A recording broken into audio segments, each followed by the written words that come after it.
Hello friends, Telugu శ్రోతలందరికీ నమస్కారం. మన అలనాటి కథలు ఎవర్ గ్రీన్ స్టోరీస్ ఛానల్కి మీ అందరికీ స్వాగతం. ద్వివేదుల విశాలాక్షి గారు రాసిన ఎంత దూరమీ పయనం నవల ఇప్పుడు స్టార్ట్ చేయబోతున్నానండి. ఇంకా ఆలస్యం చేయకుండా మనం కథలోకి వెళ్ళిపోదాం.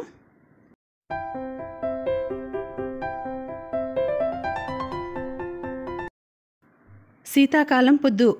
వేళ ఎంతైందో తెలియడానికి లేదు. అందున చెట్టు చేమల దారుల్లో, గట్టు పుట్ట నీడల్లో ఎండని చూసి సమయం తెలుసుకోవడం అసలు జరిగే పని కాదు. చుట్టుప్రక్కల ప్రకృతి అంతా చలికి వణికిపోతూ ఎండ కాచుకుంటున్నట్లు ఉంది. చలికాలం వచ్చిందంటే పల్లెపట్టుల్లో పెద్దలకి పంటల కాలం, పండుగల కాలం, పిల్లలకి గాలి పడగల కాలం, గంగరావి బొంగరాల పందేల కాలం, బిళ్ళా కర్ర పోటీల కాలం, కోతికొమ్మచ్చి ఆటల కాలం.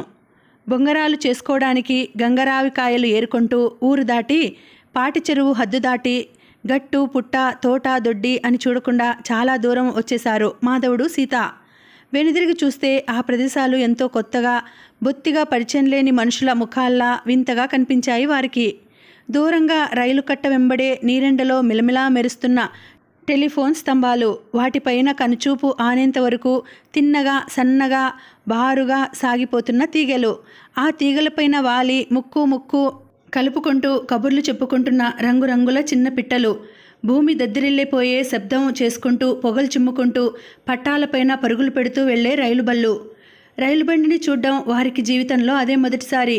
అటువంటి పొగబళ్ళు మనుషుల్ని ఒక చోటు నుండి ఇంకొక చోటికి ఇనుప పట్టాలపైన పరుగులు పెడుతూ తీసుకుపోతుంటాయని, చూడ్డానికి ఆ బళ్ళు ఎంతో పొడవుగా భయంకరంగా ఉంటాయని, వాటికి నిప్పు నీరు మాత్రమే ఆహారమని పెద్దల వెంట పై ఊళ్ళకి పోయి వచ్చిన చిన్నపిల్లలు చెప్పడం అయితే వాళ్ళు విని ఉన్నారు. కానీ ఆ భయంకర వాహనాన్ని స్వయంగా వారి కళ్ళతో చూడ్డం ఆ రోజే. అన్నా, రైలుబండి అంటే ఇదేనేంట్రా? ఆశ్చర్యంతో నోరు వెళ్ళబెట్టుకుని తమని దాటిపోతున్న రైలు వంక చూస్తూ అన్నని ప్రశ్నించింది సీత. నిజానికి అది రైలుబండి అవునో కాదో మాధవుడికి కూడా సరిగా తెలియదు. అయినా తను పెద్దవాడు, మగవాడు కాబట్టి తనకు అన్నీ తెలిసి ఉండాలనే ఆధిక్య భావంతో, అవునే సీత, చూడు చూడు, దాని ముఖం ఎంత నల్లగా ఎంత పెద్దదిగా ఉందో అన్నాడు. మధ్య గుండ్రంగా చక్రంలా ఉంది, అదేనా దాని ఒంటికన్ను? రైలుబండిని చూసి వచ్చిన పిల్లలు చెప్పిన విషయాన్ని గుర్తు చేసుకుంటూ ప్రశ్నించింది సీత. అదే అన్నట్లు తల ఊపాడు మాధవుడు. చక్రాల ఇసురుల ఖడ్ ఖడ్ దబ్ దబ్ శబ్దాలతో చుక్ చుక్ మని పొగ వదులుతూ రైలుబండి వారిని దాటుకుని వెళ్ళిపోయింది. దానితో ఒక్కసారిగా పరిసరాలన్నీ నిశ్శబ్దంగా మారిపోయాయి. ఏం జరిగింది అన్నట్లు పిల్లలు అయోమయంగా ఒకరి ముఖం ఇంకొకరు చూడసాగారు. రైలు వెళ్ళిపోయింది అన్నాడు మాధవుడు. ఆ మార్పుకి కారణం అదే అన్నట్లు. అవును, చప్పుడు ఆగిపోయింది అంది సీత అన్న ఊహని బలపరుస్తూ. పరిసరాల్లో అకస్మాత్తుగా వచ్చిన ఆ మార్పుకి కారణం అంతవరకు దడదడ శబ్దాలతో పట్టాలపైన పరుగులు తీసిన రైలు వారిని దాటిపోవడం వల్లనే అన్న సంగతి గ్రహించాక వారి మనసులు కుదుటపడ్డాయి. ఉత్సాహంగా చుట్టుపక్కల ప్రదేశాన్ని మరొకసారి కలిగి చూశారు. తాము ఏదో కొత్త లోకంలోకి వచ్చి పడ్డట్లు అనిపించింది వారికి. అంతకు పూర్వం తాము చూడని ఎన్నో వింతల్ని ఆ రోజు చూశామన్న ఉత్సాహంతో పాటు తమకు తెలియని ప్రదేశాలకి వచ్చి పడ్డామన్న కంగారు కూడా వారి మనసుల్లో చోటు చేసుకుంది. దూరంగా కంటి చూపుని దాటిపోతున్న రైలుబండిని చూస్తూ, గాలిలో వినిపిస్తున్న దాని చుక్చుక్ శబ్దాలు వింటూ ఆశ్చర్యపోతూ ఆనందపడిపోతూ ఇద్దరూ బొమ్మల్లా అలా ఎంతసేపు నిలిచి ఉండిపోయారో వారికే తెలియదు. క్రమంగా ఎండ చల్లబడి చెట్లపై నుంచి చలిగాలి ఈ చెవిలోంచి ఆ చెవిలోకి కొట్టేసరికి ఇద్దరూ ఒకేసారి తుళ్ళిపడ్డారు. నడిచి వచ్చిన దూరం, దాటిపోతున్న పగటి వెలుగు వారిలో భయాన్ని రేకెత్తించాయి. అన్నయ్య అంటూ భయంతో మాధవుని వాటేసుకుని ఏడుపు మొదలుపెట్టింది సీత. ఏడోకే సీత, భయం లేదే, ఇంటికి దారి నాకు తెలుసుగా అంటూ చెల్లెలికి ధైర్యం చెప్తున్నా మాధవుడి కంఠం కూడా భయంతో వణుకుతోంది. ఒంట్లో రక్తం గడ్డకట్టి చేతులు చల్లగా బిగుసుకుపోతున్నాయి. అయినా చెల్లెలి ముందు తన పిరికితనాన్ని చూపించుకోవడం ఇష్టం లేక, పదవే పద పద, చలిగాలి మొదలైంది, ఇంటికి పోదాం అన్నాడు కంగారుగా. ఆ చలి వల్లే తన చేతులు చల్లబడ్డాయని, గొంతు వణుకుతోందని చెల్లెలు అనుకోవాలని అతని ఆశ. ఎడంచేతిలో గంగరావి కాయల మూట పట్టుకొని, కుడి చేతిలో చెల్లెలి చెయ్యి అందుకొని, నువ్వు కాస్త తొందరగా నడిచావంటే వేగిరం ఇంటికి వెళ్ళిపోతాం అన్నాడు మాధవుడు చెల్లెల్ని ఉత్సాహపరుస్తూ. సన్నని కాలబాట వెంట ఆయాసంతో అలసిపోయి ఇంకా ఊపిరి అందుకోవడం కష్టం అన్నంత వరకు వెనుతిరిగి చూడకుండా, ఎత్తిన కాలు ఆపకుండా చెయ్యి కలుపుకొని ఇద్దరూ పరుగు తీశారు. తోటలు, తోపులు, పంట పొలాలు, గోర్జీ బాటలు దాటి దాటి పరుగు తీశారు. తమ ఊరి పాటి చెరువు గట్టు అల్లంత దూరంలో కనిపించేంత వరకు అదేవిధంగా పరుగు తీశారు. అక్కడి నుంచి అది వారి సామ్రాజ్యం. అక్కడ భూమిలోంచి పొడుచుకు వచ్చే ప్రతి బండరాయి, నీటిలో విరిగిపడే ప్రతి మట్టి పెళ్ళ, నేలలోంచి మొలుచుకు వచ్చే ప్రతి గరికపోచ అన్నీ వారికి తెలిసినవే. ప్రతిరోజు సాయంకాలపు వేళల్లో పిల్లలతో కలిసి వారు ఆటలాడే ప్రదేశాల్లో అది ఒకటి. కేవలం అంత మాత్రమే కాదు, తండ్రి ఊళ్ళో లేకపోయే సమయాల్లో ఆకలి, దప్పిక కూడా మర్చిపోయి రోజుకి రోజంతా వారు గడిపే ప్రదేశాల్లో అది అత్యంత ముఖ్యమైనది, వారికి ప్రీతిపాత్రమైనది కూడా. పాటి చెరువు పావంచాల మీద కూర్చొని నీటిలో కాళ్ళు ఆడిస్తూ వాళ్ళు కబుర్లు చెప్పుకుంటుంటే వారి చిన్న పాదాల చిరువేళ్లని చూసి అవేవో పురుగులో చిరుకప్పలో అనుకుని వాటిని ఆరగించడం కోసం ఆత్రంగా ఈదుకుంటూ వచ్చే రకరకాల చేపలంటే వారికి తగని ఇష్టం. చెరువులో విరగబూసే తామర పువ్వులు, చెరువుగట్టంట లేలేత గడ్డిపరకల్ని నోట కరుచుకుంటూ ఏపాటి సవ్వడి అయినా చెంగు చెంగున గెంతు వేసే చెవుల పిల్లులు, వాటిని చూస్తూ గంటలకి గంటలే సంతోషంగా గడపడం అంటే వారికి విందు భోజనం. పాటి చెరువు గట్టు ఊరికన్నా బాగా ఎత్తులో ఉంటుంది. అక్కడి నుంచి చూస్తే ఊరంతా కనిపిస్తుంది. ఊళ్ళో ఉండే ఇళ్ల ముందుండే గడ్డివాములు, పక్కగా ధాన్యపు కొట్టాలు అన్నీ పోగుపోసినట్లు కనిపిస్తాయి. ఆకుపచ్చని పంట పొలాల మధ్య ఎవరో పసుపు కుంకాలు కలబోసి పెట్టిన రంగవల్లుల్లా అగుపిస్తాయి. ఊర్లో ఉన్న పూరిళ్ళు, పెంకుటిల్లు. ఊరికి మధ్యగా ఉంది శివాలయం. దానికి ఎదురుగా వీటి విద్యలవాడు తన ఆట కోసం పాతిన ఎత్తైన గడకర్రలా ఉంటుంది ధ్వజస్తంభం. ధ్వజస్తంభానికి పూసిన వెండిపూత అస్తమయ సూర్యకాంతి అలవోకగా పడి జిగజిగా మెరిసిపోతోంది. గాలి విన్యాసానికి దానికి ఉండే చిరుగంటలు లయబద్ధంగా కదలాడుతున్నాయి. మీరేం కంగారు పడకండి పిల్లలు, నేను మిమ్మల్ని చూస్తున్నాను కదా, మీకు ఇక భయం లేదు అంటూ అభయం ఇస్తున్నట్లుంది ఎత్తైన గుడి గోపురం. మాధవుడు, సీత పాటి చెరువు గట్టు మీద విశ్రాంతి తీసుకొని అలసట తగ్గించుకొని తిరిగి నడక మొదలుపెట్టేసరికి అంతవరకు చింత చెట్టు కొమ్మల మధ్య దోబూచులాడుతున్న ఆ కాస్త ఎండ మాయమైపోయింది. రివ్వున చలిగాలి వీచటం మొదలుపెట్టింది. చలిబారి నుండి తమని తాము కాపాడుకోవడానికి ఇద్దరూ అతి దగ్గరగా చెట్టాపట్టాలు వేసుకుని అలవాటు పడిన ఆ దారిలో గ్రామం దిక్కుగా నడక మొదలుపెట్టారు. సరిగ్గా అప్పుడే వారి మనసులోకి వచ్చింది ఒక విషయం. పొరుగురికి పోయిన తండ్రి తిరిగి వచ్చేది ఆ రోజే అని మనసుని హడలగొట్టే జ్ఞాపకం. తండ్రి ఊరి నుంచి వచ్చేసరికి తాము ఇంట లేకపోతే, అందున ఇంత పొద్దుపోయే వరకు ఇంటికి చేరకపోతే తండ్రి ఏమంటాడో, ఏం జరుగుతుందో ఊహించుకోవడానికి వారికి ధైర్యం లేదు.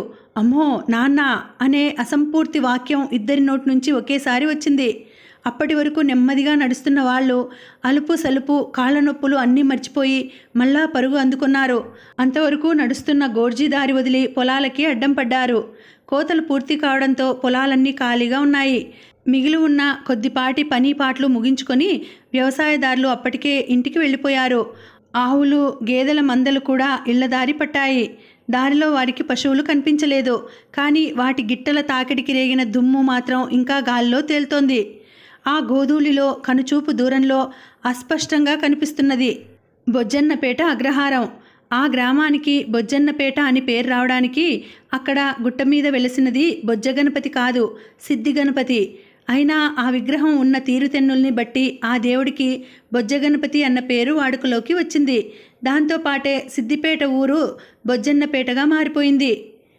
ఏకశిలాకృతిలో మూషిక వాహనం మీద కేవలం బానంతటి పెద్ద బొజ్జ, దానిపైన పెనవేసిన బండి మోకులా ఉండే తొండం, అంతంత మాత్రంగానే ఉంటుంది ఆ దేవుడు ఆకృతి. తల కానీ, చేతులు కానీ, కాళ్ళు కానీ స్ఫుటంగా మలిచి లేవు. రాశిలో అంత చిన్నదిగా ఉన్న ఒక గుట్టలో అటువంటి ఒక గుహ ఏర్పడ్డం, ఆ గుహలో ఒకే రాతిలో అలా గణనాథుని విగ్రహం రూపుదాల్చడం, అది మానవ నిర్మితమైన ఆలయం, మనుషుల చేత ప్రతిష్ఠితమైన దేవుడు కాదని ఆ విఘ్న నాయకుడే తనకి తాను ఏరి కోరి వచ్చి అక్కడ వాసం ఏర్పరచుకున్నాడని చుట్టుప్రక్కల ఉండే గ్రామస్తులు నమ్ముతారు. బొజ్జగణపతి పేరుతో వెలిసిన ఆ స్వామికి మంచి మహత్తు ఉందని, ఎవరు ఏ కోరిక మనసులో పెట్టుకొని అతన్ని పూజించినా వారి అభిష్టాలు తప్పక నెరవేరుతాయని ప్రతీతి. గాలి ఊరివైపు నుంచి మామిడి తోటల మీదుగా రివ్వున వీస్తోంది. శివాలయంలో అర్చన సమయంలో వినిపించే ఘంటారావాన్ని తనతో మోసుకు వస్తోంది. ఆ ధ్వని విని దిగాలు పడిపోయింది సీత. శివుడి గుడిలో పూజ అయిపోతోంది. మనం ఊళ్ళోకి వెళ్ళేసరికి పూజారి ప్రసాదాలు అందరికీ పంచిపెట్టేస్తాడు అంది విచారంగా.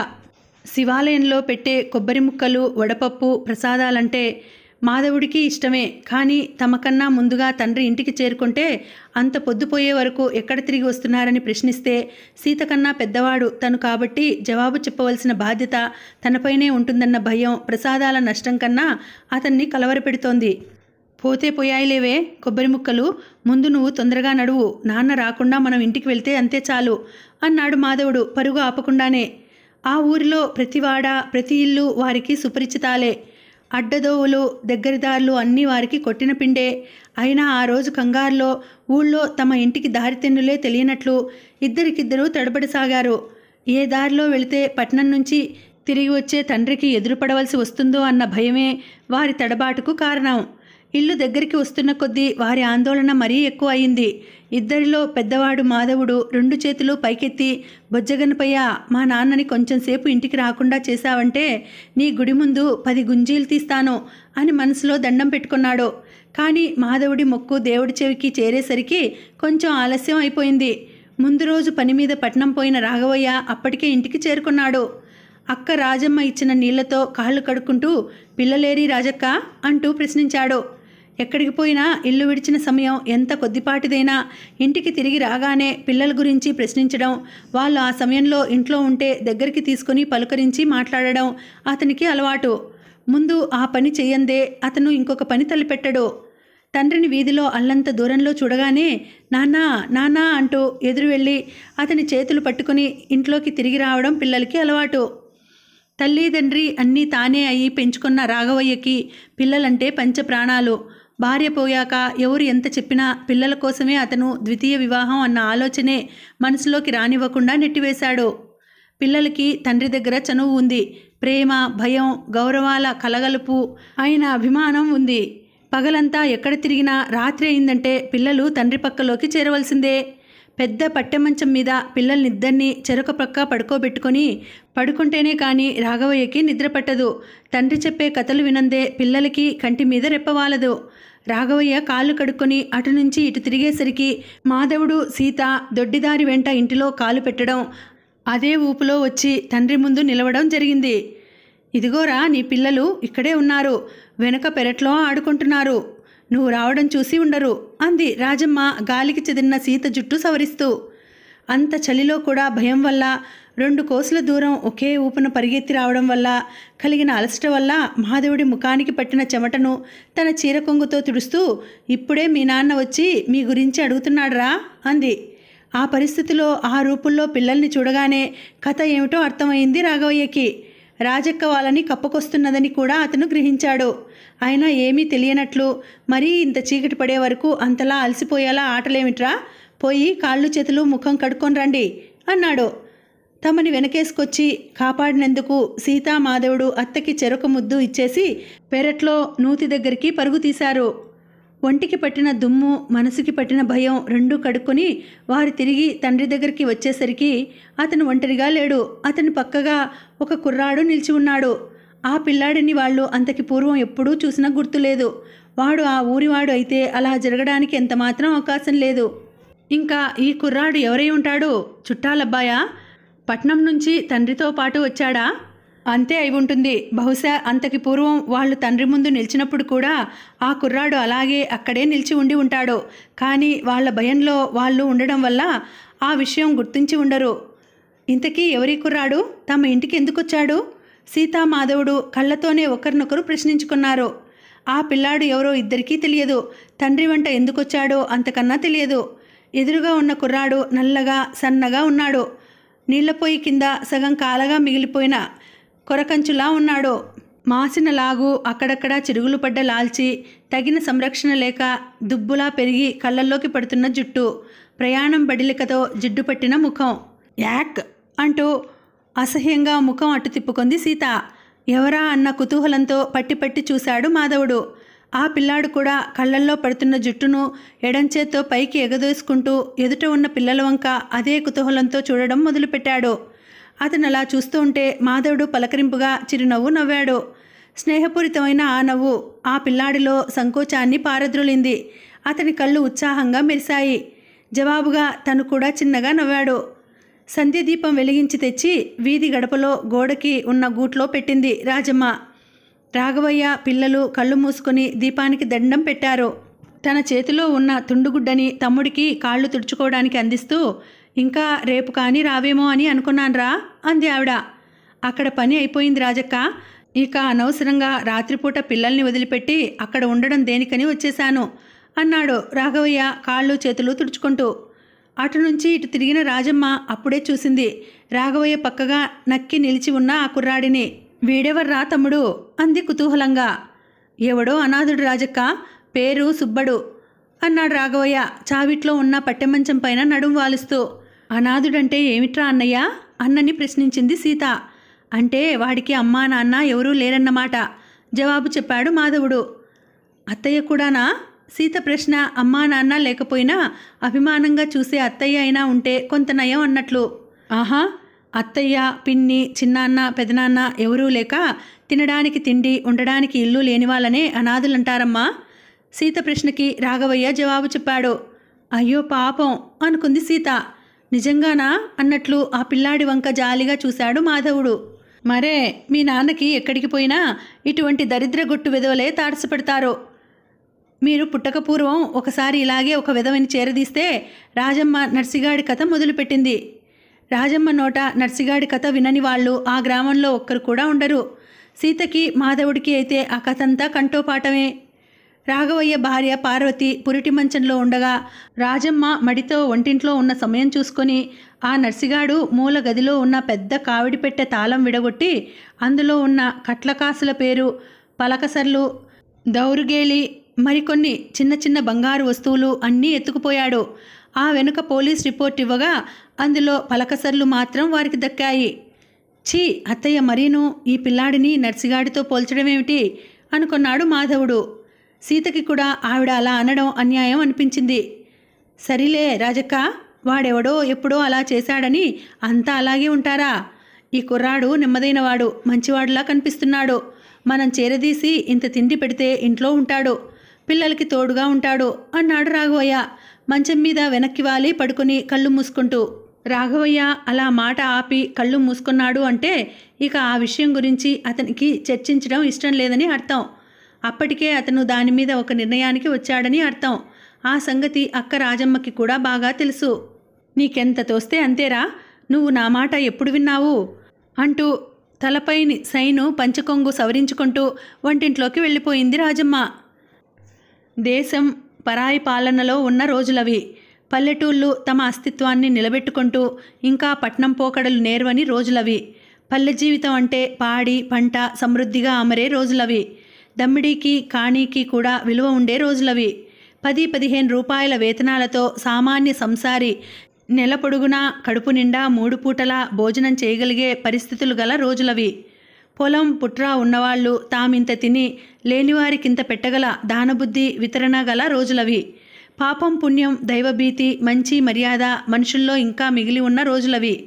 అటువంటి కాలంలో రాఘవయ్య వంటి కలిగిన సంసారులు ఒక అనాథ పిల్లాడిని ఇంట్లో పెట్టుకొని ఆశ్రయం కల్పించడం అన్నది ఏమంత గొప్ప విషయం కాదు.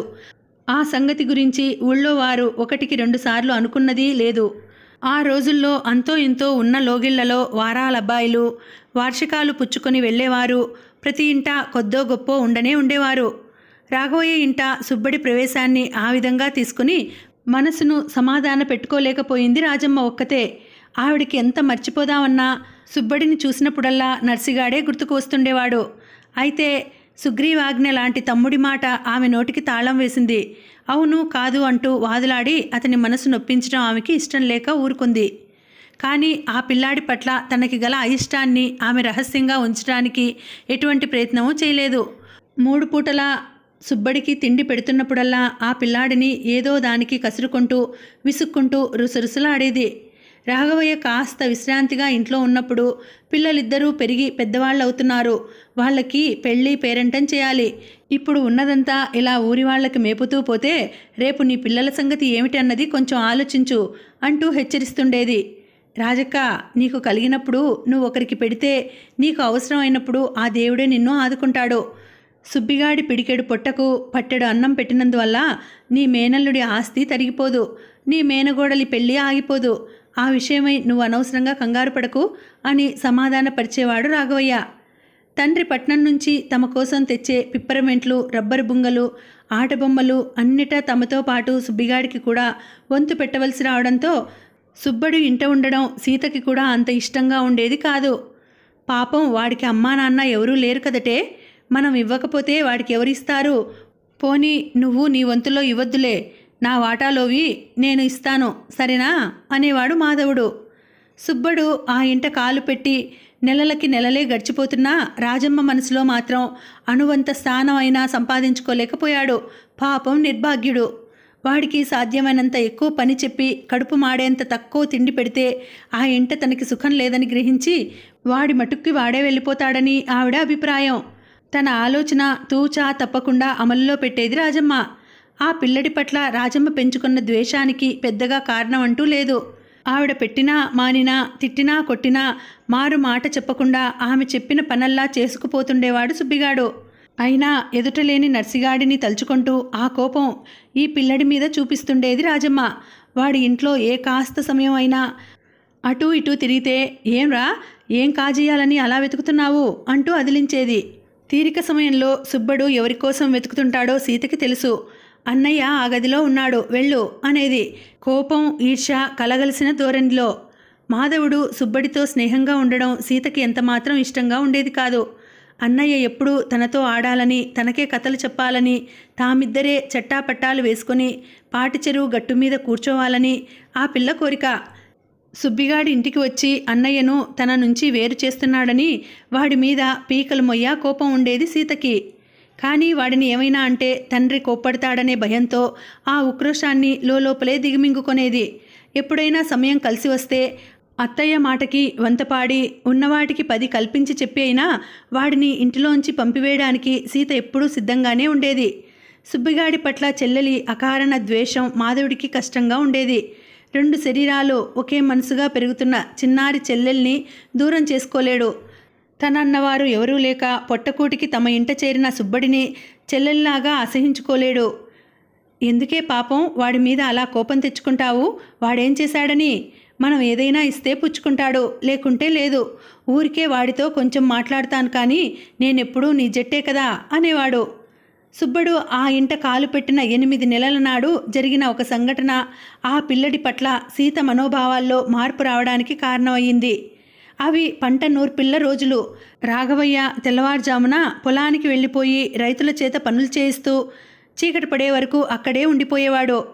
పాలికాపు చిన్నయ్య ఇంటికి వచ్చి అతనికి మధ్యాహ్న భోజనం తీసుకుపోతుండేవాడు. అంతకు ముందు రోజు ఇంటికి తిరిగి వస్తుంటే చిన్నయ్య కాలు మడిగట్టు మీద మడతపడి ఇరుకు పట్టింది. వాడు ఇంత దూరం నడిచి రావడం కష్టం, ఈ రోజుకి నా భోజనం సుబ్బడి చేత పంపించు అన్నాడు రాఘవయ్య ఉదయం పొలానికి పోయే ముందు. రాజమ్మ ఆజ్ఞ మేరకు తాను తిండి తినకుండానే సుబ్బిగాడు రాఘవయ్యకు భోజనం తీసుకెళ్లాడు. రాను పోను 2 కోసుల దూరం నడిచి వాడి ఇల్లు చేరేసరికి ఇంట్లో మిగిలిన వారి భోజనాలు అయిపోయాయి. వాడి కోసం ఒక కంచంలో ఇంత అన్నం కూర పెట్టి పెరటి వసారాలో గిన్నె బోర్లించి ఉంచింది రాజమ్మ. వాకిట్లో ఎండకి నీడకి మధ్య మంచం వాల్చుకుని కునుకు తీస్తోంది రాజమ్మ. అత్తయ్య పక్కలో పడుకొని తాను నిద్రపోయింది సీత. కొత్తగా కొన్న గాలి పడగలకి కట్టడానికి గాజు పొడి తుమ్మబంకలో కలిపి దారానికి పూసి మాంజా తయారు చేయడంలో నిమగ్నుడై ఉన్నాడు మాధవుడు. పెరటి వసారాలో ఏదో చప్పుడు కావడంతో సీతకి మెలకువ వచ్చింది. ఆ శబ్దం ఏమా అన్న కుతూహలంతో అటువైపు వెళ్ళింది. పెరటి తలుపు తోసుకు వచ్చిన కుక్క సుబ్బడి కోసం ఉంచిన అన్నం మీద మూత తిరగదోసి కంచంలో మూతి పెట్టింది. కుక్కని తరిమేసి పెరటి తలుపు గడియ పెట్టి సీత తిరిగి అక్కడికి వచ్చేసరికి సుబ్బడు భోజనం కోసం కంచం ముందు కూర్చున్నాడు. మకిలి పట్టిన అల్యూమినియం కంచంలో అడుగంటిన 2-3 అన్నం కెరళ్ళు, వాటి మీద ఇంత పులుసు, పక్కగా 2 కూర ముక్కలు. ఇది ఆ భోజనం. కంచం అంచుల మీద అక్కడక్కడ ఎర్రచీమలు పాకుతున్నాయి. కుక్క మూతి పెట్టిన చోట గ్రహణం తొరిలా ఉంది అన్నం కెరడు. అత్తయ్య సుబ్బిగాడికి తిన్నగా తిండి పెట్టదు అన్న విషయం సీతకి తెలుసు. కానీ ఆ పెట్టే భోజనం మరీ ఇంత అధ్వానంగా ఉంటుందని ఆ పిల్ల ఎప్పుడూ అనుకోలేదు. సీతకి మాధవుడికి వంట పూర్తి కాగానే వేడివేడిగా అన్నం వడ్డించి రండర్రా పిల్లలు, అన్నం చల్లారిపోతోంది అంటూ తొందర చేసేది రాజమ్మ. అత్త, సుబ్బడికి కూడా పెట్టేయకూడదు అనేవాడు మాధవుడు. పెట్టేస్తారా, వాడికేం తొందర, మీ నాన్న రాని అనేది రాజమ్మ. అలాగని తమ్ముడు రాఘవయ్య పంక్తిన కూడా ఆ పిల్లడికి భోజనం పెట్టేది కాదు.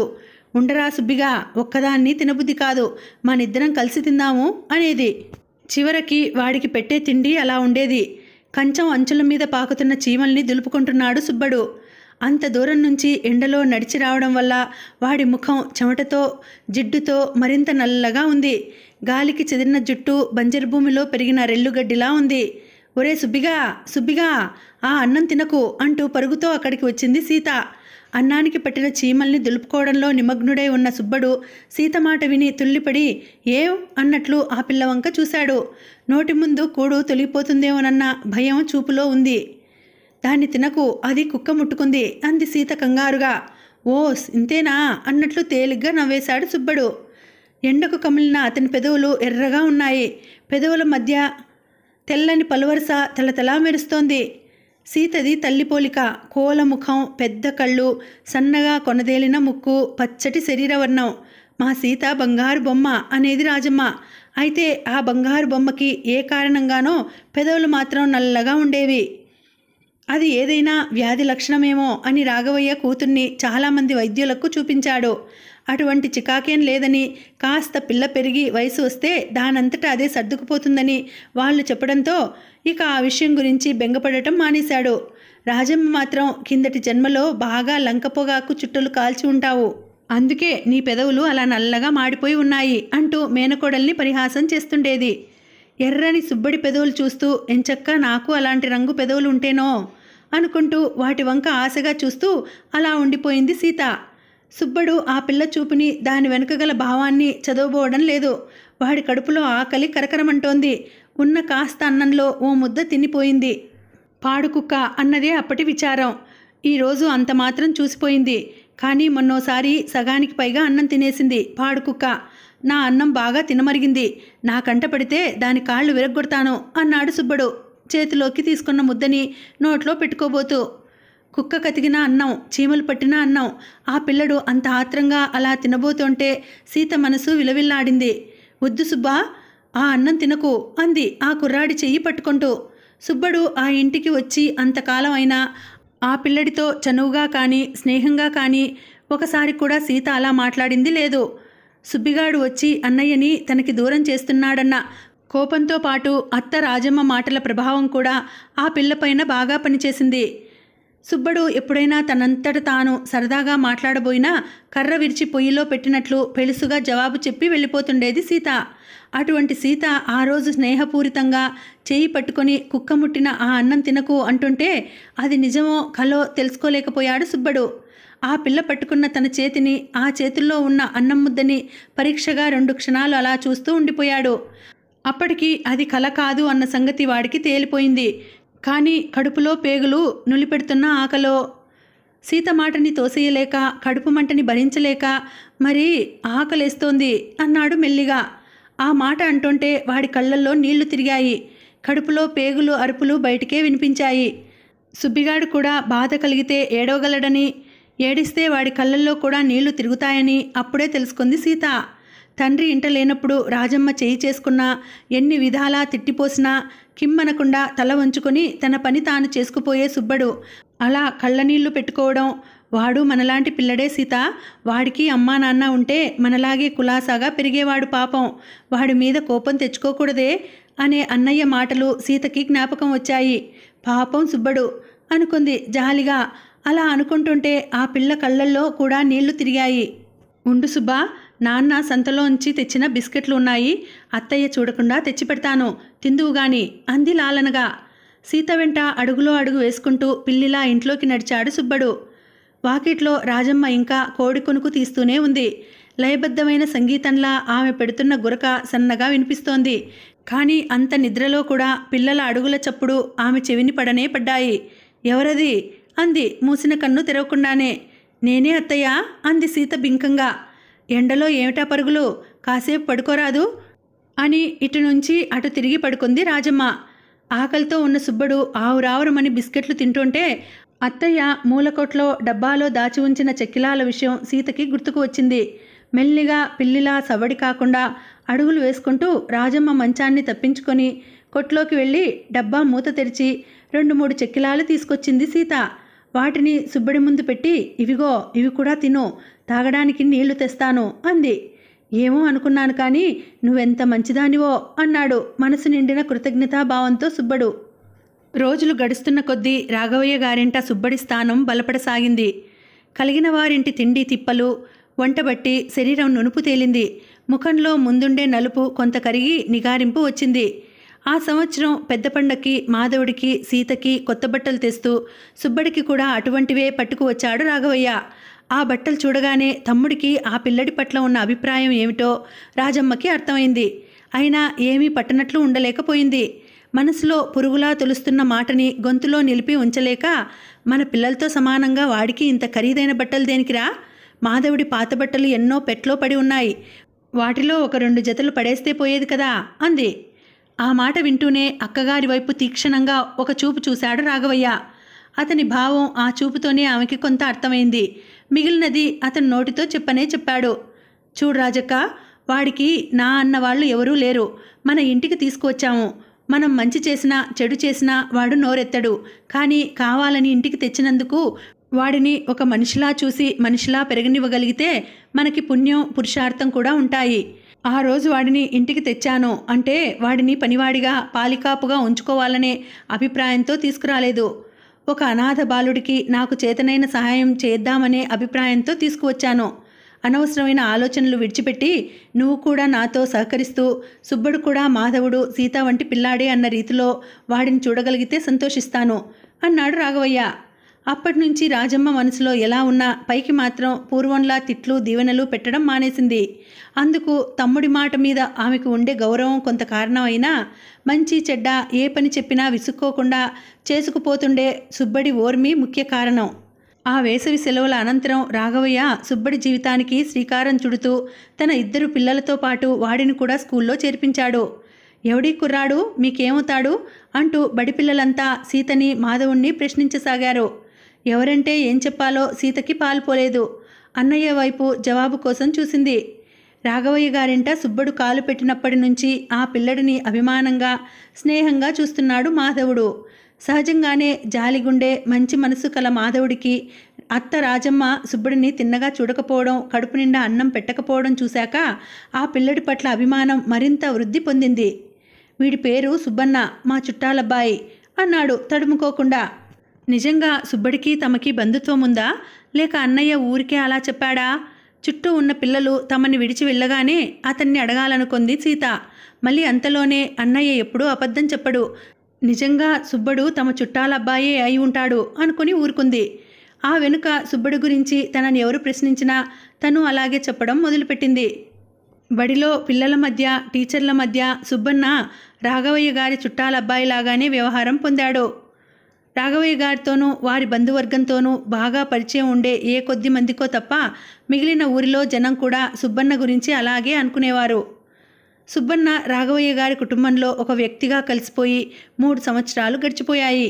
మాధవుడు అంతకు ముందు సంవత్సరమే పాలెం స్కూల్లో చేరాడు. పాలెం బొజ్జన్నపేటకి 2 కోసుల దూరంలో ఉన్న ఓ మాదిరి పెద్ద ఊరు. బొజ్జన్నపేట బడిలో 5వ క్లాస్ వరకే ఉంది. ఆ పైన చదువుకోవాలనే ఆసక్తి ఉన్నవాళ్ళు పాలెం వెళ్ళి అక్కడ విద్య అభ్యసించవలసిందే. ఉదయాన్నే చద్ది అన్నం తిని పుస్తకాల సంచి భుజానికి తగుల్చుకొని ఎందరో పిల్లలు బొజ్జన్నపేట నుంచి రోజు పాలెం స్కూల్కి వెళ్ళి వస్తుంటారు. మధ్యాహ్నం పూట ఇంటి నుంచి పట్టుకెళ్ళిన అట్టో రొట్టెో తిని ఇన్ని నీళ్లు తాగి తిరిగి సాయంకాలం స్కూలు విడవగానే ఆ 2 కోసుల దూరం నడిచి ఇల్లు చేరుతారు. సుబ్బన్న తెలివైనవాడు, పిల్లడు చురుకైనవాడు. ఏ విషయం చెప్పినా మంచి గ్రహింపు శక్తి ఉంది. అన్నింటినీ మించి తాను బాగుపడాలి అన్న కోరిక అతనిలో బలంగా ఉంది. ఆ పిల్లడిలో గల ఈ మంచి లక్షణాలు వాడిని ఉపాధ్యాయులకు సన్నిహితం చేశాయి. పరీక్షల్లో వాడు తెచ్చుకుంటున్న మార్కులు వారిని ఆశ్చర్యచకితుల్ని చేశాయి. అన్నిటి ఫలితంగా సుబ్బన్న వయసును దృష్టిలో పెట్టుకుని వాడికి ఆ సంవత్సరం డబుల్ ప్రమోషన్ ఇచ్చారు. సీత 3లో ఉండగా అక్షరాలు దిద్దిన సుబ్బన్న సీతతో కలిసి 5వ క్లాస్ చదివాడు. సీత కన్నా మంచి మార్కులతో ఆ క్లాసు పాస్ అయ్యాడు. సుబ్బన్న తెలివితేటలు మంచి మప్పితనం చూసి రాఘవయ్య ముచ్చటపడేవాడు. ఆ రోజు వీడు నా కళ్ళ పడకుండా ఉంటే అనుకునేవాడు ఎన్నోసార్లు. వాడి జీవితం ఎలా ఉండేదో అతడి ఊహకి అందేది కాదు. అతనికే కాదు, ఎవరి ఊహకి అందని విషయం అది. ఆ ఇంట సుబ్బన్నని ఎవరు చూసినా ఒకే మాట, వాడు అదృష్టజాతకుడు, అందుకే మీ కళ్ళబడ్డాడు అనేవారు. అందులో సందేహం లేదు, సుబ్బన్న నిజంగా అదృష్టజాతకుడు. ఆ విషయం అటు తర్వాత అతని జీవితంలో అనేకసార్లు రుజువైంది.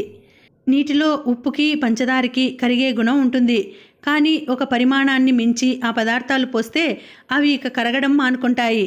అంటే వాటి స్వతఃసిద్ధమైన గుణాన్ని అవి విడిచిపెడతాయన్నమాట. అదృష్టం కూడా అటువంటిదే. ఒక దశలో వరంగా పరిణమించి మనిషి పెరుగుదలకి ఉపయోగపడి ఇంకో స్థితిలో శాపంగా మారి మనిషిని అహంకార రోగపూరిత బధిరాంధక శవంగా మార్చే ప్రమాదం ఉంటుంది. హద్దు మీరిన ఏ గుణమైనా ఆ చెడుపును కలిగిస్తుంది అంటారు. అదృష్టం కూడా అటువంటిదేనేమో. బొజ్జన్నపేట స్కూల్లో 5వ క్లాసు పాస్ కావడంతో సీత చదువు కోటాకు వేసింది. ఆడపిల్లని పొరుగురు పంపి చదివించడం అన్న ఆలోచనే ఆ కాలంలో పెద్దల మనసులోకి వచ్చేది కాదు. ఆడదానికి అంత చదువు అనవసరం అని వాళ్ళ అభిప్రాయం. అందున బొజ్జన్నపేట వంటి కుగ్రామంలో ఆడపిల్ల పొరుగురికి పోయి చదవడం అన్నది అనరాని మాట, వినకూడని మాట అన్నా ఆశ్చర్యపోనక్కర్లేదు. ఇంట్లో చాకలిపద్దు రాసుకోవడానికి మొగుడు ఏ గ్రామాంతరమైనా వెళ్ళి పనిపడి ఉత్తరం రాస్తే చదువుకొని అర్థం చేసుకోవడానికి తగినంత చదువు ఆడపిల్లకి ఉంటే చాలు. అంతకన్నా పెద్ద చదువులు ఆడదానికి దేనికి? ఊళ్ళేలాలా, ఉద్యోగాలు చేయాలా? అది వారి వాదన. ఈ తరం మారి ఆడా మగ మధ్య అంతరాలు కురచపడడంతో నవతరం యువతులు మగవారితో సరిగా చదువులు చదువుతున్నారు, ఉద్యోగాలు చేస్తున్నారు.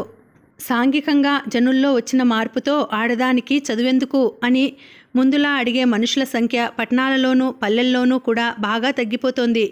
తమ కూతురు ఉద్యోగం చేస్తూ ఊళ్ళేలకపోయినా పిల్లలకి తగినంత చదువు లేకపోతే మంచి సంబంధాలు రావేమో అనే భయంతోనైనా ఆడపిల్లల్ని చదివిస్తున్నారు ఈ తరం తల్లిదండ్రులు. అవసరం పడితే చదువుకున్న ఆడది సంసారాన్ని ఆర్థికంగా ఆదుకునే వీలుంటుందనే ఆశతో అటువంటి ఆడపిల్లల్నే పెళ్లి చేసుకోవడానికి ఇష్టపడుతున్నారు యువకులు. కానీ ఆ కాలం వేరు, ఆ తరం వారి ఆలోచన విధానం వేరు. ఆ రోజుల తీరే అంతా ఆడదానికి ఇల్లు వాకిలి సరిచూసుకుని భర్తకి పిల్లలకి రుచికరంగా ఇంత వండి పెట్టగల నేర్పు ఉంటే ఆమె ఆదర్శ గృహిణి, మంచి ఇల్లాలు అని పేరు తెచ్చుకునేది. ఆ బిరుదులకు అంతకు మించిన అర్హతలు అవసరం ఉండేవి కావు. ఈ తరం గృహిణికి మంచి ఇల్లాలు అనిపించుకోవడానికి అవి మాత్రమే చాలవు. అవే కాక ఇంకెన్నో పనులు చేసే నేర్పు ఆడదానికి ఉండాలి. సంసారం సాఫీగా సాగిపోవాలంటే ఇంకెన్నో మెలకువలు తెలిసి ఉండాలి. అటువంటి శక్తియుక్తులు ఆడదానికి లేకపోతే బ్రతుకులో అడుగడుగునా చిన్న పెద్ద దెబ్బలు తిని తల బొప్పి కట్టించుకోవాల్సిందే. సీతని 5వ క్లాసుతో చదువు మాన్పించి ఆ పిల్లని ఆదర్శ గృహిణిగా తీర్చిదిద్దడానికి రాజమ్మ కంకణం కట్టుకుంది. పెద్దదై అత్తింట కాలు పెట్టాక ఫలానా వారి పిల్ల అని అంతా ఘనంగా చెప్పుకోవాలని ఆమె కోరిక. అందుకు తగు విధంగా సీతని తీర్చిదిద్దవలసిన బాధ్యత తన పైన ఉందని ఆమె అభిప్రాయం. ఆ శిక్షణలో భాగంగా సీతని తన వెంట తిప్పుకుంటూ ఇంట్లో పని పాటలు నేర్పేది. పతివ్రతల కథల పుస్తకాలు రోజు ఆ పిల్ల చేత చదివించేది. ఆనాటి పతివ్రతలు భర్తని పూజించి ఆరాధించే విధానం, దానివల్ల వారు సంపాదించిన శక్తులు, పొందిన లాభాలు పాటలుగా కథలుగా చెప్తుండేది. రాజమ్మ తర్ఫీదులో భర్త వివాహం అంటే ఏమిటో తెలియని ఆ చిన్న వయసులోనే భర్త అని పిలువబడే వ్యక్తి పట్ల పూజ్యభావం, గౌరవం సీత మనసులో చోటు చేసుకున్నాయి. తను కూడా ఆ పతివ్రతల్లా భర్తకి సేవలు చేసి అతని ఆదరాభిమానాలు పొందాలని, 10 మంది చేత భళీ అనిపించుకోవాలని సీత ఉవ్విళ్ళూరేది. మంచి మొగుడు రావడం కోసం, సిరి సంపదలు పొందడం కోసం రాజమ్మ సీత చేత రకరకాల వ్రతాలు చేస్తుండేది. పూజలు, నోములు, పురాణాలు, ఉపవాసాలు అన్నీ కలిసి సీతని 10-12 ఏళ్ల వయసుకే పెద్ద ఆరిందాగా తయారు చేశాయి. ఈ వరుస క్రమంలో రాజమ్మ పెట్టిన ఆంక్షల వల్ల సీతకు ముందులా మగపిల్లలతో కలిసిమెలిసి తిరగడానికి వీలయ్యేది కాదు. ఇంట్లో ఉన్న సుబ్బన్నతో కూడా మాట్లాడకూడదనడం ఆమెకి చీదర కలిగించేది. బయట పిల్లలంతా సరదాగా ఆడుకుంటుంటే తను ఒంటరిగా ఇంట్లో కూర్చోవడం సీతకి కష్టంగా ఉండేది. రాజమ్మ పెడుతున్న విధి నిషేధాలన్నింటినీ పాటించలేక సీత పడుతున్న బాధ చూసి, సీత ఇంకా చిన్నపిల్ల రాజక్క, ఇప్పటి నుంచి దానికిన్ని ఆంక్షలేమిటే అనేవాడు. ఈరోజు చిన్నపిల్లే కానీ రేపు పెద్ద పిల్ల అవ్వకుండా ఉండిపోతుందా? ఎప్పటికైనా ఆడపిల్ల ఆడపిల్లే. ఇటువంటి మంచి చెడ్డలన్నీ మొదట్లోనే నేర్చుకోవాలి. అయినా నీ కూతురు మరీ అంత చిన్నపిల్లేం కాదు. ఈ వైశాఖ పున్నానికి 9 ఏళ్లు నిండుతాయి. నాకైతే సీత వయసుకు 2 ఏళ్ల ముందే నాన్న పెళ్లి కూడా చేసేశాడు అనేది రాజమ్మ లీలా మాత్రంగా కూడా గుర్తులేని తన పెళ్లి విషయం తలుపుకు తెచ్చుకుంటూ. ఆమె అన్న మాట నిజమే. రాజమ్మకి 8వ ఏడు ఇంకా రాకుండానే పెళ్ళి అయిపోయింది. ఆమె ఇంకా వ్యక్తురాలు కాకముందే కలరా వచ్చి ఆ మొగుడు చచ్చిపోయాడు. పెళ్లి మనుగడుపులకి అత్తింటికి వెళ్ళిన రాజమ్మ తిరిగి ఆ గుమ్మం ఎక్కకుండా శాశ్వతంగా పుట్టింట్లోనే ఉండిపోయింది. తల్లిదండ్రులు కాలం చెల్లి వెళ్ళిపోగా ఒక్కగాని ఒక్క తమ్ముణ్ణి మరదల్ని అభిమానంతో చూసుకుంటూ వారి పిల్లలే తన పిల్లలు అనుకొని మాధవుణ్ణి సీతని ముద్దు మురిపాలతో పెంచుకొస్తూ తమ్ముడు పంచన కాలం నడుపుకొచ్చింది. అర్ధాంతరంగా మరదలు పోయి ఇంటి ఆడదిక్కు లేకపోవడంతో ఇంటి మంచి మర్యాద బరువు బాధ్యతలు అన్నీ తనే మోస్తున్నానన్న భావం ఆమెకి కొంతలో కొంత తృప్తి ఇస్తుంటుంది.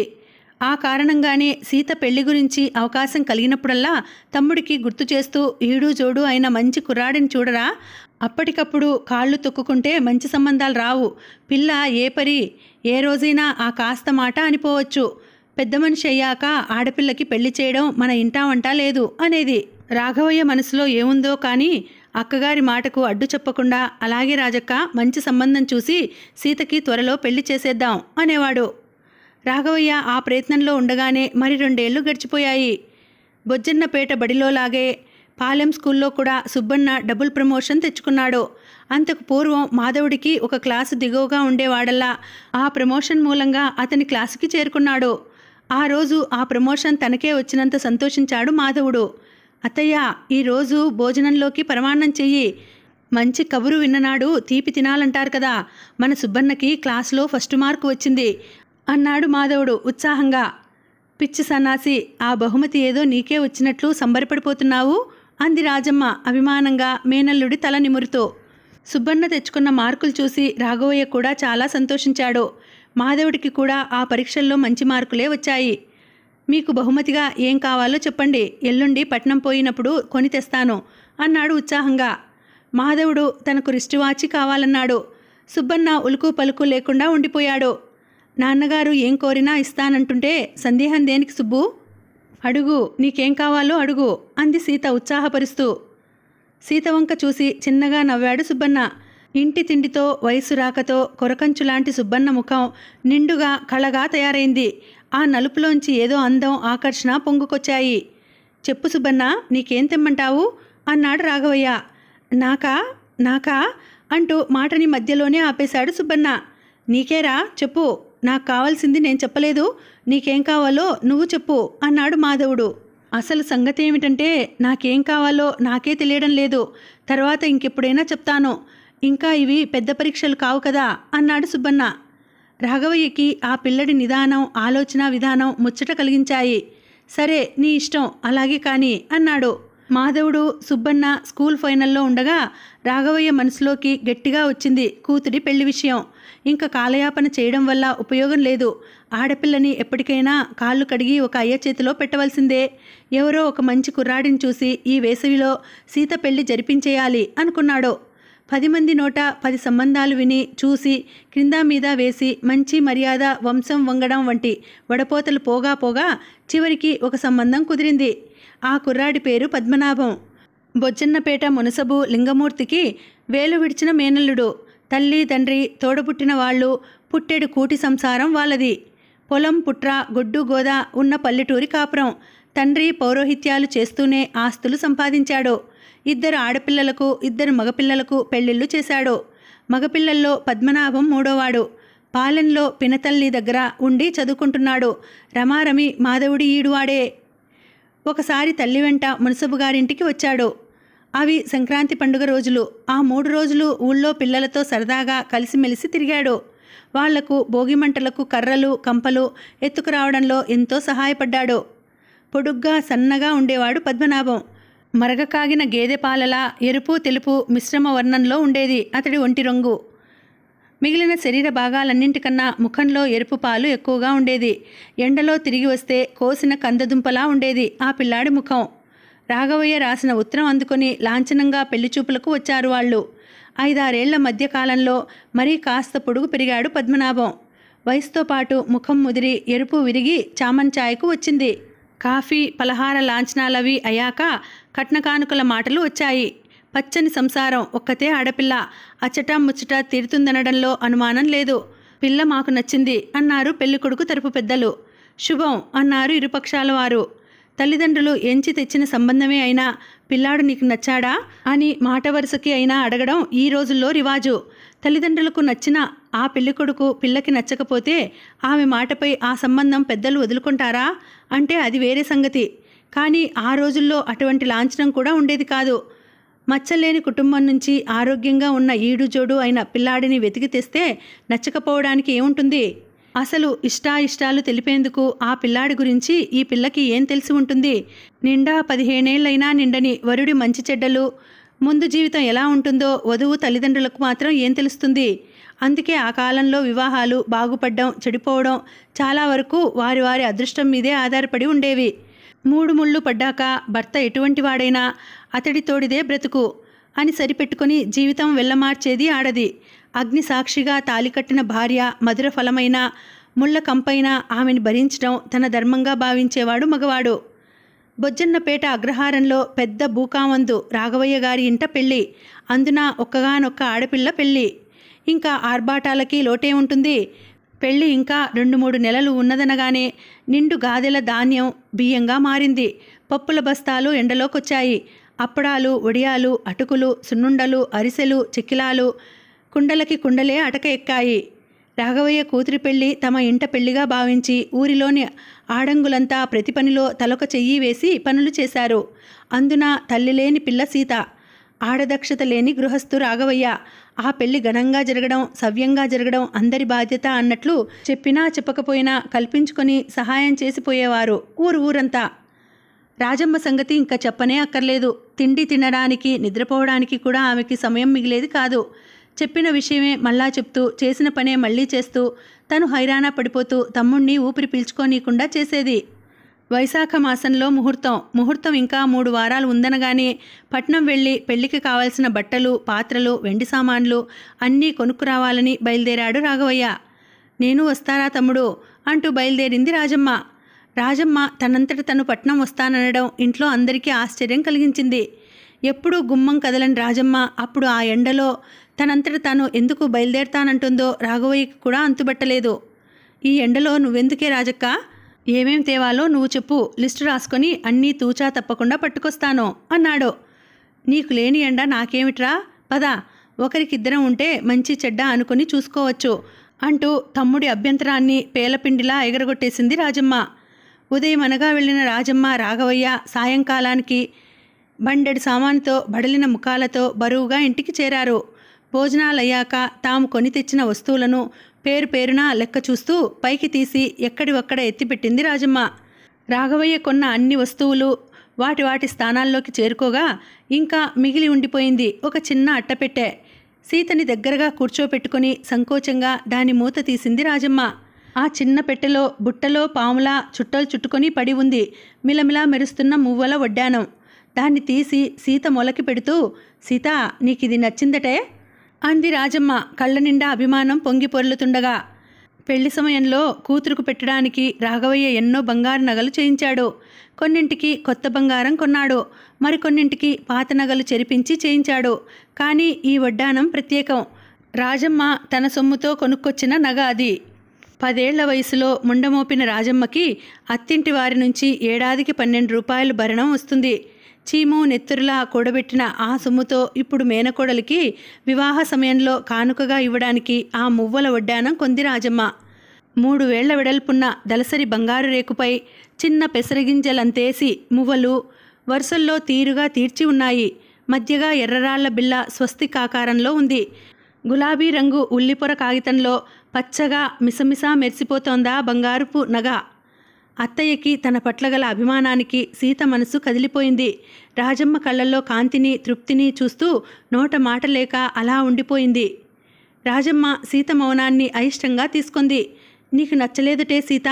నువ్వు మధుపర్కం కట్టుకొని చీర కుచ్చిళ్ళ మీద పెట్టుకుంటే బాగుంటుంది అనుకున్నాను అంది దిగులుగా. అత్తయ్య అంటూ ఆప్యాయంగా ఆమెని చుట్టేసుకుంది సీత. తల్లి ఆప్యాయత, అభిమానం ఎలా ఉంటుందో సీతకు తెలియదు. తల్లిపోయిన పసిదాన్ని పురిటి మంచం ఎక్కి పెంచి పెద్ద చేసింది రాజమ్మ. జీవితంలో సుఖం, సంతోషం అన్న పదాల్ని మనసులోకి రానివ్వకుండా విధి నిర్వహణ, పూజలు, వ్రతాలకి అంకితమైన బ్రతుకు ఆమెది. తన కోర్కెలు, మమతలు, మనోభావాలు ఏ సందర్భంలోనూ బయటపెట్టకుండా మడిబట్ట చాటున కట్టిపడేసిన కఠోర జీవితం ఆమెది. చీటికి మాటికి దేనికోసమో కసురుకుంటూ విసుక్కుంటూ పని మనుషుల మీద, పాలేర్ల మీద ఒంటికాలిపై లేచే మొరటు మనిషి అత్తయ్యలో ఇంత సున్నితమైన హృదయం ఓ మూల దాగి ఉందని సీత ఎప్పుడూ అనుకోలేదు. అందుకే అయాచితంగా పొందిన అటువంటి అనురాగాన్ని అందుకోవడంలో ఉక్కిరి బిక్కిరి అయిపోయింది ఆ చిన్న ప్రాణం. అత్త మమతలో, ఆప్యాయతలో కరిగిపోయింది ఆ పిల్ల మనస్సు. తాను అదే స్థితిలో ఉన్న రాజమ్మ సీతని గుండెకి అతి దగ్గరగా పొదివి పట్టుకుంటూ, నా బంగారు తల్లి అంది మురిపంగా తలపై ముద్దు పెట్టుకుంటూ. పువ్వుగా వికసించకుండా మొగ్గలోనే వెడలిపోయిన హృదయం ఆమెది. గట్లు తెంచుకొని ప్రవహించకుండా పుట్టిన చోటనే ఇంకిపోయిన ప్రేమ ఆమెది. ఆ కొద్దిపాటి ప్రేమానుభవానికి హృదయం కరిగి కన్నీరుగా మారి బుగ్గలపై బిందు రూపంలో జారసాగింది. ఏదో పని మీద అటు వచ్చిన రాఘవయ్య ఆ స్థితిలో ఉన్న రాజమ్మని చూసి, ఏమైంది రాజక్క అన్నాడు ఆందోళనగా. తమ్ముడి మాట చెవిన పడగానే అదురుబాటుతో సీతని వదిలి లేచి వెళ్ళిపోయింది రాజమ్మ. అబ్బే ఏం లేదురా, ఏం లేదు అంటూ తన కన్నీటిని తమ్ముడి కంట పడకుండా కొంగుతో తుడిచేసుకుంది. వెంటనే సీత వైపు తిరిగి, నీకిష్టమైతే పెట్టుకోవే, లేకుంటే కావిడి పెట్టెలో పడేస్తాను. నిన్ను బతిమాలుతూ కూర్చోడానికి నాకింక పని పాట లేదా? ముద్దు చేస్తున్న కొద్దీ మరీ నెత్తికెక్కి పిండి దంచుతున్నావు అని కసురుకుంటూ వంట ఇంటి వైపు వెళ్ళిపోయింది రాజమ్మ. అంతలోనే రాజమ్మ పెద్దావు దూడని తిన్నగా కట్టలేదని, పాలేరు చిన్నయ్యని, అంట్ల గిన్నెలు మసి తిన్నగా వదల్లేదని, పని మనిషి రంగమ్మని నోరు చించుకుంటూ కేకలు వేయడం చిన్నపిల్ల సీత, పెద్దవాడు రాఘవయ్య విన్నారు. అంతకు కొద్దిసేపటికి ముందు మేనకోడల్ని ముద్దుగా మురిపంతో సందిట చేర్చుకొని మాట్లాడిన రాజమ్మకి ఈ రాజమ్మకి అసలు పోలికే లేదు. కఠోర వైదవ్య నియమాల క్రింద మొరటి తేలిన బ్రతుకులో రాజమ్మ దాచిపెట్టుకున్న సున్నితమైన ఆ రూపం, ఆర్ద్రత నిండిన ఆ మనసు, ఆ రోజు ఆ సంఘటన జరగకుండా ఉండి ఉంటే ఎవరికీ ఎప్పటికీ కంటపడి ఉండేది కాదు. చిన్నపిల్ల సీత అత్తయ్యలో వచ్చిన మార్పుకి ఆశ్చర్యపోతుంటే తోడబుట్టిన రాఘవయ్య ఆ దురదృష్టవంతురాలి జీవితాన్ని తలుచుకొని భారంగా ఒక నిట్టూర్పు విడిచాడు. పెళ్లి ముహూర్తం దగ్గర పడుతోంది. రోజులు చకచకా గడిచిపోతున్నాయి. సెలవులు కావడం వల్ల మాధవుడు, సుబ్బన్న ఇద్దరూ ఇంటి దగ్గరే ఉన్నారు. రాఘవయ్య ఏ పని చెప్పినా నోట మాట చెప్పందే తడువుగా చేసుకొస్తున్నాడు సుబ్బన్న. తండ్రికి చేదోడు వాదోడుగా ఉంటూ ఇంటా బయట పనులు చేస్తున్నాడు మాధవుడు. బుక్కా పని వారి దగ్గర నుండి కర్పూరపు దండలు పట్టుకురావడానికి వెళ్ళాడు మాధవుడు. పెళ్లి విందుకు కావలసిన సంబరాలన్నీ వచ్చాయా, లేక ఇంకేమైనా కొదవ మిగిలి ఉందా అని రాజమ్మ, రాఘవయ్య కొట్టుగదిలోని వస్తువుల్ని తరిచి చూస్తున్నారు. పెరటి వసారాలో కూర్చుని కనకాంబరాలు మాలగా కట్టుకుంటున్న సీత దగ్గరికి మెల్లగా చేరాడు సుబ్బన్న. అంతకి కొంతసేపటి నుండి అతడు అక్కడే వరండాలో ఏదో పుస్తకం కోసం వెతుకులాడుతున్నట్లు అటూ ఇటూ తిరుగులాడడం సీత గమనించకపోలేదు. అలా తిరుగుతున్న వాడల్లా తన ముందుకి రావడం చూసి, ఏం కావాలి సుబ్బన్న, దేనికోసం వెతుకుతున్నావు అంది. అటు నుండి జవాబు లేదు. అతడు ఇంకా అక్కడ ఉన్నాడా లేక ఇంటిలోకి వెళ్ళిపోయాడా అని సీత తల ఎత్తి చూసేసరికి అతడు అక్కడే ఉన్నాడు. సీతకి అడుగు దూరంలో నిలబడి ఆమె వంక పరీక్షగా చూస్తున్నాడు సుబ్బన్న. సీత ఒకే ఇంటిలో ఉంటున్నా అంత దగ్గరగా ఉండి చూసి చాలా కాలం అయింది. ఆ సామీప్యతను, ఆ చూపును తట్టుకోలేకపోయింది సీత. మనసులో ఏదో కంగారు, అత్తయ్య చూస్తుందేమో అన్న భయం, తామిద్దరూ ఇలా దగ్గరగా ఉండడం చూసి ఎవరైనా ఏమైనా అనుకుంటారేమో అనే సంకోచం. పల్లెంలో ఉన్న పువ్వులు ఎత్తుకునే నెపంతో కళ్ళు క్రిందికి వాల్చి, ఏం కావాలి సుబ్బన్న అంటూ తిరిగి ప్రశ్నించింది. ఈసారి మాట మొదట పలికినంత సహజంగా ఆమె నోట రాలేదు. తన గొంతు తనకే వింతగా వినిపించింది సీతకి. అప్పటికి సుబ్బన్న నోట మాట పెగిలి రాలేదు. 2 నిమిషాల పాటు మౌనంగా అలాగే నిలిచి ఉండిపోయాడు. అతడి మౌనం ఎందుకో సీతకి భయం కలిగించింది. ఆ రోజు సుబ్బన్న ఎవరో అపరిచితుడిలా కనిపించాడు. అతడి ముందు అలా పూలు ఎంచుతూ కూర్చోడానికి ఆమె ధైర్యం చాలలేదు. లేచి వెళ్ళిపోవడానికి మనసు ఒప్పలేదు.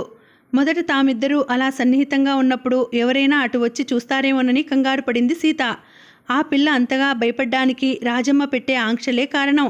కానీ అప్పుడు ఎవరైనా అటు వచ్చి ఆ విషమ పరిస్థితి నుండి తనని తప్పిస్తే చాలని చూసింది. సీతని ఆ ఇరకాటంలో అట్టేసేపు ఉంచలేదు సుబ్బన్న.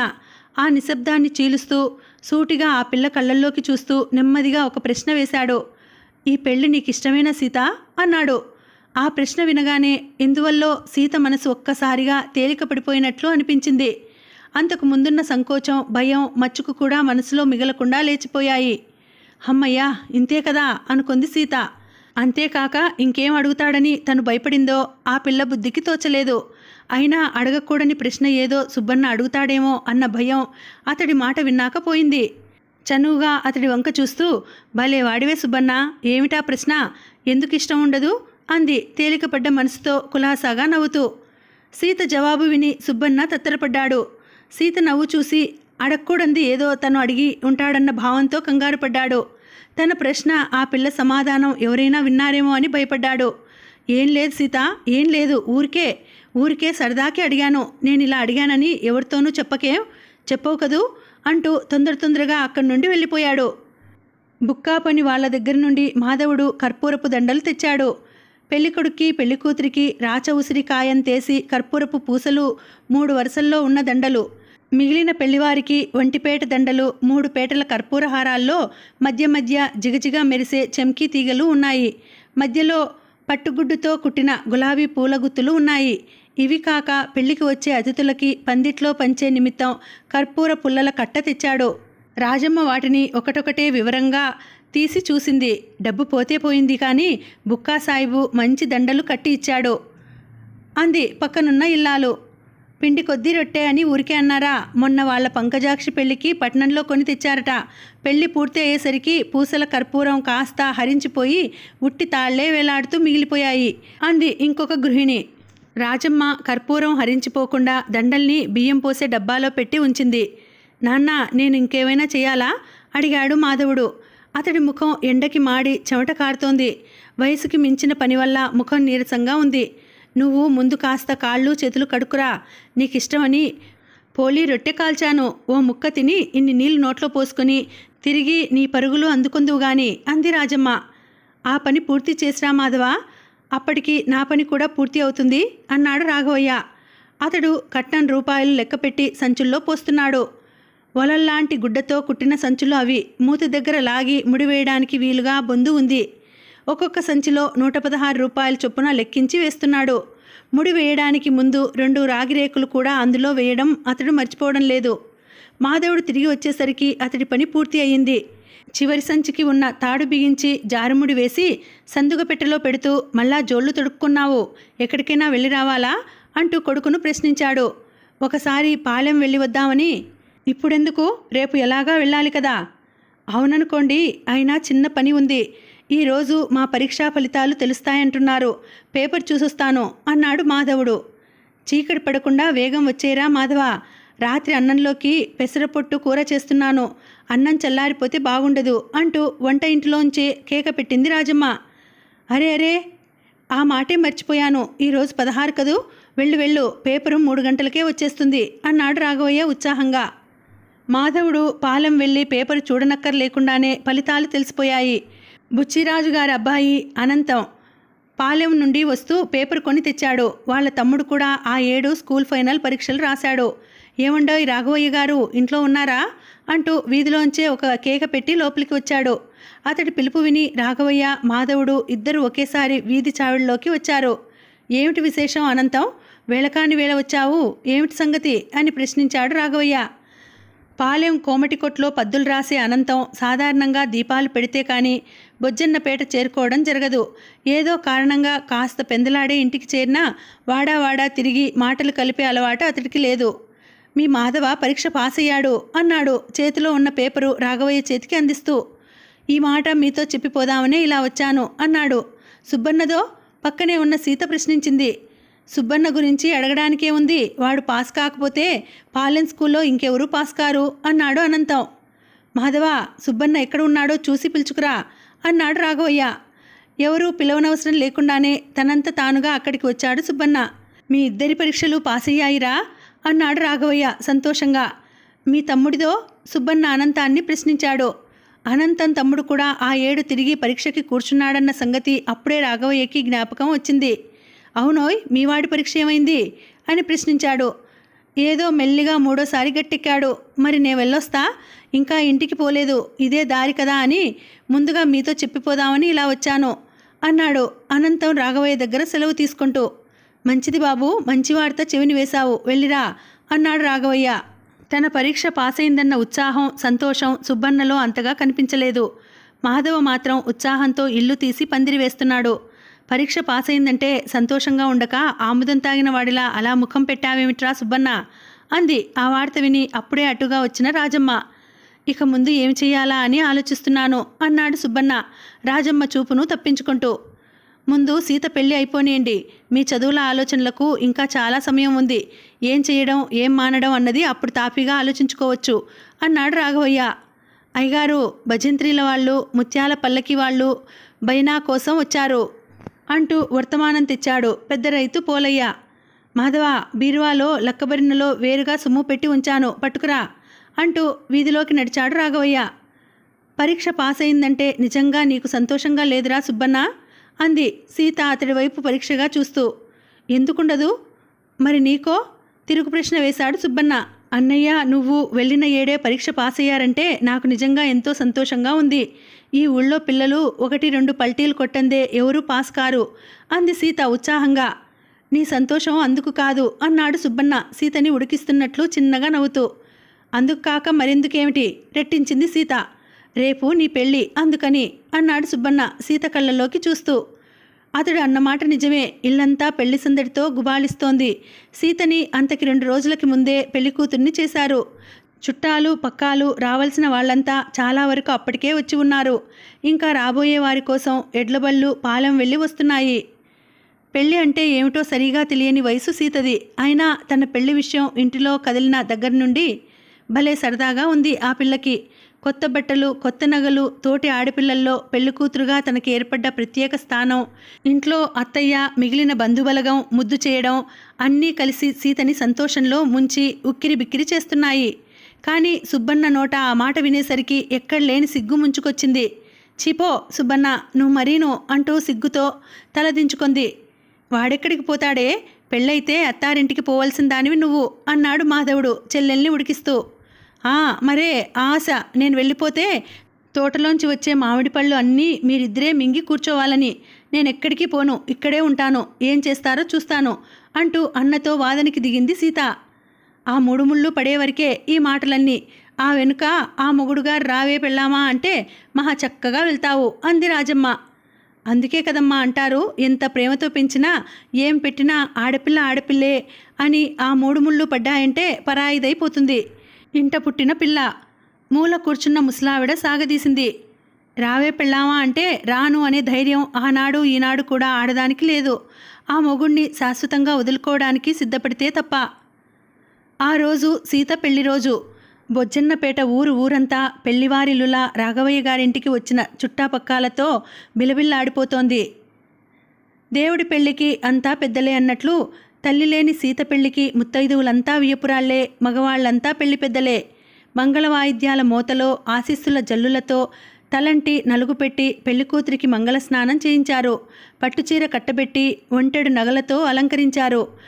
పూల జడ, నుదుట కళ్యాణ తిలకం, బుగ్గన చాదుబొట్టుతో పెళ్లికూతుర్ని ముస్తాబు చేశారు. పసిడి వర్ణంతో, పాల బుగ్గలతో, చారడేసి కళ్లతో, చేయి పట్టని వాల్జడతో బంగారు బొమ్మలా ఉంది చిన్నారి సీత.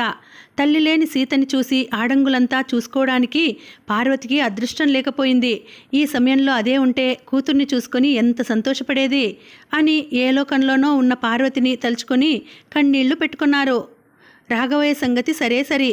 సీత పెళ్ళి అన్న ఆలోచన మనసులోకి వచ్చిన దగ్గర నుంచి భార్య లేని లోటుతో బాధపడుతూనే ఉన్నాడు. పార్వతి, ఒక మాటకైనా ఒక ఆలోచనకైనా నువ్వు నా పక్కన ఉంటే ఇటువంటి సమయంలో ఎంత ధైర్యంగా ఉండేది. ఒంటరిగాన్ని అయిపోయాను పార్వతి. నేనేం చేస్తున్నానో ఏం చేయడం లేదో నాకే తెలియకుండా పోతోంది. అయితే ఒక్క మాట మాత్రం నమ్మకంగా నీకు చెప్పగలను. నాలో శక్తి ఉన్నంత వరకు సీతకి ఏ లోటు రానివ్వను.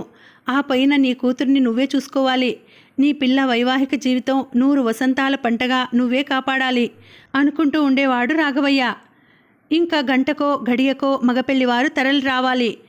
బొజ్జన్నపేట ఊరంతా రాఘవయ్య ఇంటి ముందే వేచి ఉంది. ఎదురు సన్నాహాలకి ఏర్పాట్లు జరిగాయి. తోటలో దిగడానికి అవసరమైన వస్తువులన్నీ సిద్ధంగా ఉన్నాయి. పలహారపు కావిళ్ళు, పానకపు బిందెలు, పువ్వులు, పళ్ళు, పసుపు కుంకాలు, బుక్క బర్గుండలు, కొత్త బట్టలు, కర్పూర హారాలు, 1కి 10 సార్లు అన్నీ సరిగా ఉన్నాయో లేవో అని ఎంచి పెడుతున్నారు ఆడంగులు. రాబోయే మగపెళ్లి వారి కోసం ఊరు ఎదురుచూస్తోంది. చింతతోపులో గాలి ఎదురుచూస్తోంది. పాటి చెరువు గట్టు ఎదురు చూస్తోంది. చెరువులో తామరలు, నీళ్లల్లో చిరుచేపలు తమ నేస్తం చిన్నారి సీతకి పెళ్ళని గుసగుసలు చెప్పుకుంటున్నాయి. ఇక్కడికి ఈ భాగాన్ని ఆపుతున్నానండి. మళ్ళీ వచ్చే వీడియోలో మనం కథను కొనసాగించుదాం. మళ్ళీ వచ్చే వీడియోలో కలుసుకుంటాను. అంతవరకు సెలవు. నమస్తే. Thank you for watching. Bye.